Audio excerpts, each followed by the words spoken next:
நான் வரவன் பொருளை தராம வீல் சேர் எத்தனை தானே அதுல உட்காந்துக்கிறேன். உன் கதை தெரிஞ்சுதான் நான் கையில பொருள் குத்தேன். புடிங்க மாதிரி போறாரு. இப்படி முதுகுல குத்து வாங்கிறதுக்காக முந்தின்னு போனேன். அக்காட்ட சொல்லி அசிங்க பத்துவா. ஒரு நல்ல ஷாட்னா காயின் இருந்த இடத்துல ஸ்ட்ரைக்கர் இருக்கணும். காயின் பாக்கெட்ல இருக்கணும். எது ஏன் பாக்கெட்லயா? அண்ணனுக்கு லைட்டா மிஸ் ஆயிடுச்சு. ஆனா அப்படிதான் இருக்கணும். யோ கால்ல இருந்து ஒரு காயின் கூட போடாம மைனஸ் தான் போட்டுனுக்குற. உன்னை நம்பி எப்படி நாங்க டோர்னமெண்ட் போறது? தம்பி அம்மா தோண்டு காயினை தூக்கி அந்த ஹோட்டல்ல போறது பெரிய விஷயம் இல்ல. அவ்வளவு பெரிய ஸ்டைகரை கணுக்கா தூக்கி உள்ள போட்டான் பாரு, அதான் பெரிய விஷயம். இந்த மாதிரி தான் ஏதாவது உளர்னுக்குறான் இவன். அன்னைக்கு ரெட்டை போட்டு ஃபாலோ பண்ணணும்னு கூட தெரியாம காயின் எடுத்து பாக்கெட் வச்சுனா. இதான் அவனை பத்மா ஐடியா சொல்றேன். தம்பி பத்மா இதெல்லாம் சொல்லாதீங்க பாப்பா. அண்ணனை வேலைக்கு போக சொல்லி அடிச்சு தோத்துவாப்பா. டவுன்லோட் இருந்து யாருக்கிட்ட பேசிட்டு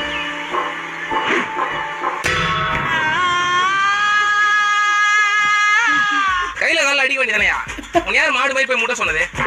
தேவையில்லாம கம்பியிலாம் வச்சு நான்